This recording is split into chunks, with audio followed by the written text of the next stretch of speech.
ಆತ್ಮೀಯರೇ ನಮಸ್ಕಾರ. ಅಷ್ಟಾಂಗ ಚಕ್ರಯೋಗದಲ್ಲಿ ಮೂರನೇ ಭಾಗ, ಭಾಳ ವಿಶೇಷವಾದ ಭಾಗ ಚಕ್ರ ಆಸನ. ಯೋಗದಲ್ಲಿ ಆಸನಗಳಿದೆ, ಆದರೆ ಚಕ್ರಯೋಗದಲ್ಲಿ ಆಸನಗಳು ಬಹಳ ಮುಖ್ಯವಾದ ಆಸನಗಳಿರುತ್ತೆ. ಅದಕ್ಕೆ ಚಕ್ರಗಳ ಆಸನ. ನಮ್ಮ ದೇಹದಲ್ಲಿ 7 ಮಂಡಲಗಳಿದೆ. ಮೂಲಾಧಾರ ಮಂಡಲ, ಸ್ವಾಧಿಷ್ಠಾನ ಮಂಡಲ, ಮಣಿಪುರ ಮಂಡಲ, ಅನಾಹತ ಮಂಡಲ, ವಿಶುದ್ಧ ಮಂಡಲ, ಆಜ್ಞಾ ಮಂಡಲ, ಸಹಸ್ರಾರ ಮಂಡಲ. ಈ ಥರ 7 ಮಂಡಲಗಳನ್ನು ಚಕ್ರಗಳು ಅಂತ ಹೇಳ್ತಾರೆ. ಈ ಚಕ್ರಗಳಿಗೆ ವಿಶೇಷವಾದ ಆಸನಗಳಿದೆ. ಅದರಲ್ಲಿ ಮೂಲಾಧಾರ ಚಕ್ರಕ್ಕೆ ಒಂದು ಆಸನ ಇದೆ, ಸ್ವಾಧಿಷ್ಠಾನ ಚಕ್ರಕ್ಕೆ ಒಂದು ಆಸನ ಇದೆ, ಮಣಿಪುರ ಚಕ್ರಕ್ಕೆ ಇನ್ನೊಂದು ಆಸನವಿದೆ. ಭಾಳ ವಿಶೇಷವಾದ ಆಸನಗಳು. ಅನಾಹತ ಚಕ್ರಕ್ಕೆ ಒಂದು ಆಸನ, ಮತ್ತು ವಿಶುದ್ಧ ಚಕ್ರಕ್ಕೆ ಒಂದು ವಿಶೇಷವಾದ ಆಸನ, ಆಜ್ಞಾ ಚಕ್ರಕ್ಕೆ ಒಂದು ಆಸನ, ಸಹಸ್ರಾರಕ್ಕೆ ಇನ್ನೊಂದು ವಿಶೇಷ. ಈ 7 ಮಂಡಲಗಳಿಗೆ ಒಂದೊಂದು ಆಸನ. ಅಂದರೆ ಮೂಲಾಧಾರ ಚಕ್ರಕ್ಕೆ ವೀರಭದ್ರಾಸನ. ಎಷ್ಟು ಅರ್ಥಪೂರ್ಣವಾಗಿದೆ. ವೀರಭದ್ರರಂತೆ ನಾವು ಬಾಳಿ ಬದುಕಬಹುದು ಆತ್ಮೀಯರೇ. ಯಾವುದು? ಮೂಲಾಧಾರ ಮಂಡಲದಲ್ಲಿ, ಮೂಲಾಧಾರ ಚಕ್ರದಲ್ಲಿ, ಮೂಲಾಧಾರ ಮಂಡಲದಲ್ಲಿ ವೀರಭದ್ರಾಸನ ಹಾಕ್ಕೊಂಡ್ರೆ ನಿಮ್ಮ ಇಡೀ ದೇಹ ಶಕ್ತಿಯುತವಾಗುತ್ತೆ, ವಜ್ರಕಾಯನಂತೆ ನಾವಿರ್ಬೋದು. ಅಂಥ ಒಂದು ಅಪ್ಪದ್ಬಾಂಧವ ಚಕ್ರ ಯಾವುದು? ಮೂಲಾಧಾರ ಮಂಡಲ. ಇದಕ್ಕೆ ಭೂಮಿ ತತ್ವ ನಮಗೆ ಶಕ್ತಿ ಕೊಡ್ತಾ ಇರುತ್ತದೆ. ಈ ಭಾಗದಲ್ಲಿ ಕೆಂಪು ಬಣ್ಣ ನಮಗೆ ಶಕ್ತಿ ಕೊಡ್ತಾ ಇರುತ್ತದೆ. ಅದನ್ನು ನಾವು ಹೇಗೆ ಅನುಭವಿಸಬೇಕು ಅನ್ನೋದನ್ನು ಪ್ರತಿಯೊಬ್ಬರೂ ಪ್ರಾಕ್ಟೀಸ್ ಮಾಡ್ಕೋಬೇಕು. ಇದರಲ್ಲಿ ಅಂತರಂಗದಲ್ಲಿ ಎಲ್ಲ ಶಕ್ತಿ ಕೇಂದ್ರಗಳು ಕೆಲಸ ಮಾಡ್ತಾಯಿದೆ ಮೂಲಾಧಾರ ಮಂಡಲದಲ್ಲಿ. ಹಾಗಾಗಿ ಇದು ಮೂಲಾಧಾರ ಮಂಡಲದ ವೀರಭದ್ರಾಸನವನ್ನು ಮುಂಭಾಗದಲ್ಲಿ, ಬಲಭಾಗದಲ್ಲಿ, ಎಡಭಾಗದಲ್ಲಿ ಮೂಮೆಂಟ್ ಮಾಡ್ತಾ ಒಂದು ಪೋಸಲ್ಲಿ ಹಾಕಿದ್ರೆ ನಿಮ್ಮ ಮೂಲಾಧಾರ ಚಕ್ರ, ಆ ಮಂಡಲ ಆ್ಯಕ್ಟಿವೇಟ್ ಆಗುತ್ತೆ. ನೀವು ಬಲಭೀಮರಾಗಿರ್ಬೋದು. ಆ ಚಕ್ರ ಸಹ ಆ್ಯಕ್ಟಿವೇಟ್ ಆಗುತ್ತೆ, ಎನರ್ಜಿ ಕೊಡ್ತಾ ಇರ್ತಪ್ಪ. ಈ ಥರ ಕುಂಡಲಿನಿ ಶಕ್ತಿ ಅಲ್ಲಿ ಆನಸ್ ಭಾಗದಲ್ಲಿ ಈ ಥರ ವೈಬ್ರೇಷನ್ ಆಗುತ್ತೆ. ಇದೆಲ್ಲ ಅನುಭವಿಸ್ಬೋದು. ಸೈನ್ಸ್ ಇದೆ ಇದರಲ್ಲಿ, ಯಾವುದೇ ರೀತಿಯ ಮೂಢನಂಬಿಕೆ ಇಲ್ಲ. ಹಾಗಾಗಿ ಅಲ್ಲಿಂದ ಮುಂದಕ್ಕೆ ಬಂದು ಬದ್ಧಕೋನಾಸನ ಅಂತ ಹೇಳ್ತೀವಿ. ಎರಡನೇದು ಸ್ವಾಧಿಷ್ಠಾನ, ಹೊಟ್ಟೆಯಿಂದ ಕೆಳಭಾಗದಲ್ಲಿ ಇರುತ್ತೆ, ಅದು ಸ್ವಾಧಿಷ್ಠಾನ ಮಂಡಲ. ಅಲ್ಲಿ ಬದ್ಧಕೋನಾಸನವನ್ನು ಹಾಕ್ಕೊಂಡ್ರೆ ಆ ಚಕ್ರ ಆ್ಯಕ್ಟಿವೇಟ್ ಆಗಿಬಿಡುತ್ತೆ. ಸಂಸಾರ ಚಕ್ರ ಪಾಸಿಟಿವ್ ಆಗಿರುತ್ತೆ, ಸಂಸಾರದಲ್ಲಿ ಸಾಮರಸ್ಯ ಬರುತ್ತೆ. ಜೊತೆಗೆ ಚಕ್ರಗಳನ್ನು ಬ್ಯಾಲೆನ್ಸಿಂಗ್ ಸಹ ಮಾಡ್ಕೋಬೋದು ಹೀಲಿಂಗ್ ಮೂಲಕ.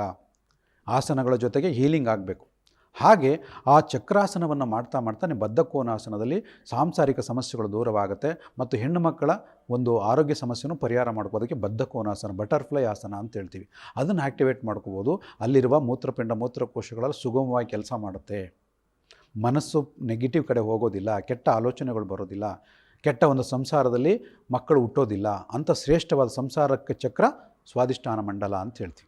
ಅದಕ್ಕೆ ಬದ್ಧಕೋನಾಸನ. ಅದು ಹೇಗೆ ಮಾಡಬೇಕು ನಿಮಗೆ ಪ್ರಾಕ್ಟಿಕಲಾಗಿ ತಿಳಿಸ್ಕೊಡ್ಬೋದು ನಾವು. ಇನ್ನೊಂದು ಬಹಳ ಮುಖ್ಯವಾದ ಆರೋಗ್ಯ ಮತ್ತು ವಿಲ್ ಪವರ್ ಕೊಡೋಕ್ಕೆ ಒಂದು ಭಾಗ ಇದೆ ಮಣಿಪುರದಲ್ಲಿ, ಈ ಹೊಟ್ಟೆ ಭಾಗದಲ್ಲಿ. ಅದಕ್ಕೆ ಪೂರ್ಣ ನವಾಸನ ಅಂತ ಹೇಳ್ತೀವಿ. ಪೂರ್ಣ ನವಾಸನ ಅಂದರೆ ಒಂದು ಬೋಟಿಂಗ್ ಪೊಸಿಷನಲ್ಲಿ ಇರಬೇಕು ನಮ್ಮ ದೇಹ. ಹೊಟ್ಟೆಯ ಕೊಬ್ಬು ಕರಗುತ್ತೆ, ಟೆನ್ಷನ್ ಕಮ್ಮಿ ಆಗುತ್ತೆ, ಕೋಪ ಕಮ್ಮಿ ಆಗುತ್ತೆ. ಯಾವುದೇ ರೀತಿ ಆರೋಗ್ಯ ಸಮಸ್ಯೆಗಳನ್ನು ನಾವು ಗೆಲ್ಬೋದು. ವಿಲ್ ಪವರ್ನ ಡೆವಲಪ್ ಮಾಡ್ಕೋಬೋದಕ್ಕೆ ಪೂರ್ಣ ನವಾಸನ ಅಂತ ಹೇಳ್ತೀವಿ. ಅದು ಬಹಳ ಮುಖ್ಯವಾದ ಮಣಿಪುರ ಮಂಡಲಕ್ಕೆ. ಇದು ಎಲ್ಲ ನಾವು ಅಭ್ಯಾಸ ಮಾಡ್ತಾ ಮಾಡ್ತಾ ಅನುಭವ ಪಟ್ಕೋಬೋದು. ನಾವಲ್ಲಿ ಅದರಲ್ಲಿ ಮಾಸ್ಟರ್ ಆಗಿದ್ದೀವಿ. ಇದರಲ್ಲಿ ಯಾವುದೇ ರೀತಿಯ ಭ್ರಮೆ ಇಲ್ಲ. ನೀವು ಅನುಭವಿಸ್ಬೋದು, ಎಲ್ಲರೂ ಅನುಭವಿಸ್ಬೋದು. ಹಾಗಾಗಿ ಇದು ಪೂರ್ಣ ನವಾಸನದಲ್ಲಿ ಮಣಿಪುರ ಮಂಡಲ ಆ್ಯಕ್ಟಿವೇಟ್ ಆಗಿ ಶಕ್ತಿಯನ್ನು ಕೊಡುತ್ತೆ. ನೀವು ಗುರಿ ಮುಟ್ಟುವಂಥ ಶಕ್ತಿಯನ್ನು ವಿಲ್ ಪವರ್ ಕೊಡ್ತಾ ಹೋಗುತ್ತೆ. ಅದು ಮಣಿಪುರ ಮಂಡಲದಲ್ಲಿರುತ್ತೆ. ಅಲ್ಲಿಂದ ಮುಂದಕ್ಕೆ ಇಲ್ಲಿ ಹೃದಯ ಭಾಗದಲ್ಲಿ ಒಂದು ಶಕ್ತಿ ಇದೆ. ಅದಕ್ಕೆ ಉಷ್ಟ್ರಾಸನ. ಹೃದಯದ ಭಾಗವನ್ನು ಮೇಲಕ್ಕೆತ್ತಿ ಒಂದು ಆಸನಗಳನ್ನ ಹಾಕ್ಕೊಂಡ್ರೆ ಈ ಹೃದಯ ಚಕ್ರ ಆ್ಯಕ್ಟಿವೇಟ್ ಆಗಿಬಿಡುತ್ತೆ. ಉಷ್ಟ್ರಾಸನ. ಉಷ್ಟ್ರಾಸನದಲ್ಲಿ ಹೃದಯ ಚಕ್ರದಲ್ಲಿ ಪಂಚಕೋಶಗಳು, ಪಂಚಪ್ರಾಣಗಳು, ಪಂಚೇಂದ್ರಿಯಗಳೆಲ್ಲ ಕೆಲಸ ಮಾಡುತ್ತಿರೋದ್ರಲ್ಲಿ ಹೃದಯ, ಶ್ವಾಸಕೋಶ, ಲಿವರ್ ಭಾಗಗಳು, ಇನ್ನಿತರ ಅಂಗಾಂಗಗಳೆಲ್ಲ ಶಕ್ತಿಯನ್ನು ಕಾಪಾಡ್ಕೊಳ್ತಾ ಹೋಗುತ್ತೆ. ಅದು ಹಿಗ್ಗುತ್ತಾ ಹೋಗುತ್ತೆ ಆ ಚಕ್ರದ ಆಸನಗಳ ಮೂಲಕ. ಇದನ್ನು ಅಭ್ಯಾಸ ಮಾಡಿ. ತುಂಬ ಸುಲಭವಾದ ಆಸನ, ಏನು ಜಾಸ್ತಿ ಕಷ್ಟಪಡೋವಂಥ ವ್ಯವಸ್ಥೆ ಏನಿಲ್ಲ.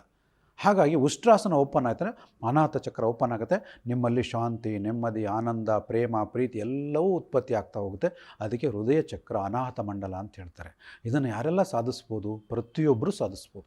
ಯಾರಿಗೂ ರಿಸ್ಟ್ರಿಕ್ಷನ್ ಇಲ್ಲ, ಅವ್ರು ಮಾಡಬೇಕು, ಇವ್ರು ನೋ. ಎಲ್ಲರಿಗೂ ಪರಮಾತ್ಮ ಕೊಟ್ಟಿದ್ದಾನೆ. ಎಲ್ಲರಲ್ಲೂ ಪರಮಾತ್ಮ ಇದ್ದಾನೆ, ಅರ್ಥ ಮಾಡ್ಕೊಳ್ಳಿ. ಯಾವುದೇ ಭೇದ ಭಾವ ಇಲ್ಲ, ಜಾತಿ ಇಲ್ಲ, ಧರ್ಮ ಇಲ್ಲ. ಇಲ್ಲಿ ಎಲ್ಲರಿಗೂ ಪರಮಾತ್ಮ ಕೊಟ್ಟಿರುವ ಅಂತರಂಗದ ಒಂದು ಶಕ್ತಿ. ಟ್ರಾನ್ಸ್ಫಾರ್ಮರ್ ಥರ ಇರುತ್ತೆ ಚಕ್ರಗಳ ಶಕ್ತಿ, ಮಂಡಲಗಳು. ಹಾಗಾಗಿ ಈ ಭಾಗದಲ್ಲಿ ವಿಶೇಷವಾದ ಶಕ್ತಿ ಇರುತ್ತೆ. ಅದನ್ನು ಕಾಪಾಡಿಕೊಳ್ಳಿಕ್ಕೆ ಅನಾಹತ ಮಂಡಲ ಅಂತ ಹೇಳ್ಬೋದು. ಅಲ್ಲಿಂದ ಮುಂದಕ್ಕೆ ವಿಶುದ್ಧ ಮಂಡಲ. ಶುದ್ಧವಾದ ಒಂದು ಮಾತಿಗೆ, ಶುದ್ಧವಾದ ಒಂದು ಕ್ರಿಯೆಗೆ, ಶುದ್ಧವಾದ ಆಹಾರ ಸೇವಿಸಲಿಕ್ಕೆ, ಶುದ್ಧವಾದ ಮಾತುಗಳ ಮೂಲಕ ದೇಶದ, ವಿಶ್ವದ ನಾಯಕರಾಗಲಿಕ್ಕೆ ಈ ಭಾಗದಲ್ಲಿ ಶಕ್ತಿ ಇರುತ್ತೆ. ಅದಕ್ಕೆ ವಿಶುದ್ಧ ಮಂಡಲ. ಅದಕ್ಕೆ ಮತ್ಸ್ಯಾಸನ. ಮತ್ಸ್ಯ ಅಂದರೆ ಮೀನು. ಮೀನಿನ ರೂಪದಲ್ಲಿ ಆಸನಗಳು ಹಾಕ್ಕೊಂಡ್ರೆ ಈ ಭಾಗ ಆ್ಯಕ್ಟಿವೇಟ್ ಆಗುತ್ತೆ. ಅದ್ಭುತವಾದ ಕಾನ್ಸೆಪ್ಟ್ ಇದೆಲ್ಲ. ಅದಕ್ಕೆ ಅಷ್ಟಾಂಗ ಚಕ್ರ ಯೋಗದಲ್ಲಿ ಈ ಎಲ್ಲ ಭಾಗಗಳು ಇರುತ್ತೆ. ವಿಶುದ್ಧ ಚಕ್ರ ಆಕಾಶದಷ್ಟು ಎತ್ತರಕ್ಕೆ ಬೆಳೆಸುತ್ತೆ ನಮ್ಮ ಮಾತಿನ ಮೂಲಕ, ಜ್ಞಾನದ ಮೂಲಕ, ನಮ್ಮ ನಡೆನುಡಿಯ ಮೂಲಕ. ಹಾಗಾಗಿ ಈ ಚಕ್ರ ವೀಕ್ ಆಗಬಾರ್ದು. ಥೈರಾಯ್ಡ್, ಪ್ಯಾರಾಥೈರಾಯ್ಡ್ ಚೆನ್ನಾಗಿರಬೇಕು, ವಾಕ್ಶಕ್ತಿ ಚೆನ್ನಾಗಿರಬೇಕು, ಒಬ್ಬ MC ಆಗಬೇಕು, ಮಾಸ್ಟರ್ ಆಫ್ ಸೆರೆಮನಿ ಮಾಡಬೇಕು, ಒಬ್ಬ ಶ್ರೇಷ್ಠ ನಟನಾಗಬೇಕು, ಆ್ಯಕ್ಟರ್ ಆಗಬೇಕು, ಸಿಂಗರ್ ಆಗಬೇಕಂದ್ರೆ ಇದೇ ಚಕ್ರ ಆಧಾರ. ಯಾವುದೇ ಒಂದು ವ್ಯಕ್ತಿಗಾಗಲಿ, ಹೆಣ್ಣಿಗಾಗಲಿ ಗಂಡಿಗಾಗಲಿ ಈ ಚಕ್ರ ಶುದ್ಧವಾಗಿಟ್ಕೊಂಡ್ರೆ ಆ ಮಂಡಲ ಓಪನ್ ಆಗೋದಕ್ಕೆ ಮತ್ಸ್ಯಾಸನ, ಚಕ್ರಾಸನದಲ್ಲಿ ಮತ್ಸ್ಯಾಸನ ಅಂತ ಹೇಳ್ತೀವಿ. ಅದನ್ನು ಆ್ಯಕ್ಟಿವೇಟ್ ಮಾಡ್ಕೋಬೋದು ಆ ಆಸನದ ಮೂಲಕ. ಅಲ್ಲಿಂದ ಮುಂದಕ್ಕೆ ಬಂದರೆ ಇನ್ನೊಂದು ಬಹಳ ದೊಡ್ಡ ಚಕ್ರ, ನಮ್ಮ ಕನಸು ನನಸು ಮಾಡುವ ಈ ಭಾಗ, ಆಜ್ಞಾಚಕ್ರ ಮಂಡಲ, ಆಜ್ಞಾ ಮಂಡಲ ಅಂತ ಹೇಳ್ತಾರೆ. ಎಲ್ಲ ಆಜ್ಞೆಗಳು ಬರೋದು ಈ ಭಾಗದಲ್ಲಿ. ಇದನ್ನು ನಾವು ಆಕ್ಟಿವೇಟ್ ಮಾಡ್ಕೋಬೇಕು. ಇಲ್ಲಿ ಆಕ್ಟಿವೇಟ್ ಮಾಡಿಕೊಂಡ್ರೆ ನಮ್ಮ ಕನಸುಗಳು ಒಂದೊಂದಾಗಿ ನನಸಾಗ್ತಾ ಹೋಗುತ್ತೆ. ಯಾರಿಗೂ ಇದನ್ನು ಅವಾಯ್ಡ್ ಮಾಡೋದಕ್ಕೆ ಸಾಧ್ಯನೇ ಇಲ್ಲ, ಅಷ್ಟು ಪವರ್ ಕೊಡ್ತಾನೆ ಪರಮಾತ್ಮ. ಯಾಕೆ ಎಲ್ಲ ಸಂದೇಶಗಳು ಬರೋದು ಈ ಭಾಗದಲ್ಲಿ. ಕಂಪ್ಯೂಟರ್ನಲ್ಲಿ ಎಲ್ಲ ಸಂದೇಶಗಳು ಹೆಂಗೆ ಬರುತ್ತೋ ವಿಶ್ವದಿಂದ, ಡೇಟಾದಿಂದ, ಹಾಗೆ ಇದು ನಿಜವಾದ ಕಂಪ್ಯೂಟರ್ ನಮ್ಮ ತಲೆ ಬುರುಡೆ. ಅಲ್ಲಿ ಎಲ್ಲ ಸಂದೇಶಗಳು ಬರ್ತಾ ಇರುತ್ತೆ. ಅದನ್ನು ಆಕ್ಟಿವೇಟ್ ಮಾಡ್ಕೊಂಡಾಗ ಆಜ್ಞಾ ಮಂಡಲ ಓಪನ್ ಆಯಿತು ಅಂದರೆ ನಿಮ್ಮ ಕನಸುಗಳೆಲ್ಲ ಓಪನ್ ಆಗ್ತದೆ. ಅದಕ್ಕೆ ಬಾಲಕಾಸನ ಅಂತ ಒಂದು ಭಾಗ ಇದೆ, ಅಥವಾ ಶಶಂಕಾಸನ ಅಂತ ಒಂದು ಭಾಗ ಇದೆ. ಚಕ್ರ ಶಶಂಕಾಸನ, ಚಕ್ರ ಬಾಲಕಾಸನ ಅಂತ ಹಾಕಿದಾಗ ಈ ಚಕ್ರ ಓಪನ್ ಆಗುತ್ತೆ, ಥರ್ಡ್ ಐ ಓಪನ್ ಆಗುತ್ತೆ, ಸಿಕ್ಸ್ ಸೆನ್ಸ್ ಓಪನ್ ಆಗುತ್ತೆ. ಮಕ್ಕಳಿಗೆ ವಿದ್ಯಾಭ್ಯಾಸಕ್ಕೆ ತುಂಬ ಉಪಯೋಗ ಆಗುತ್ತೆ ಈ ಥರ್ಡ್ ಐ ಚಕ್ರ ಓಪನ್ ಆದರೆ. ಅದು ಹೇಗೆ ಓಪನ್ ಮಾಡ್ಕೋಬೇಕು, ಹೇಗೆ ಆಕ್ಟಿವೇಟ್ ಮಾಡಿ ತಿಳ್ಕೊಬೋದು, ಪ್ರತಿಯೊಬ್ಬರು ತಿಳ್ಕೊಬೋದು. ಅದಾದ ನಂತರ ಬರುವಂಥದ್ದು ಯಾವುದು, ಸಹಸ್ರಾರ ಮಂಡಲ, ತಲೆಯ ಮೇಲ್ಭಾಗದಲ್ಲಿ ಇಲ್ಲಿರುತ್ತೆ. ಅದಕ್ಕೆ ವಿಶ್ವಶಾಂತಿ ಆಸನ. ಸಂಪೂರ್ಣ ಶರೀರವನ್ನು ದೇಹದಲ್ಲಿ ನಮ್ಮ ಭೂಮಿ ಮೇಲೆ ಮಲಕ್ಕೊಂಡಾಗ ಕಂಪ್ಲೀಟ್ ಶರೀರವನ್ನು ವಿಶ್ರಾಂತಿ ಮಾಡಿದಾಗ ಪಾದದಿಂದ ಮೆದುಳಿನವರೆಗೂ ನನ್ನ ಶರೀರ ವಿಶ್ರಾಂತವಾಗಿದೆ, ಶಾಂತವಾಗಿದೆ, ರಿಲ್ಯಾಕ್ಸ್ ಆಗಿದೆ ಅಂದಾಗ ನಿಮ್ಮ ದೇಹ ಕಂಪ್ಲೀಟ್ ರಿಲ್ಯಾಕ್ಸ್ ಆಗುತ್ತೆ. ಆಗ ಸಹಸ್ರಾರ ಮಂಡಲ ಓಪನ್ ಆಗುತ್ತೆ.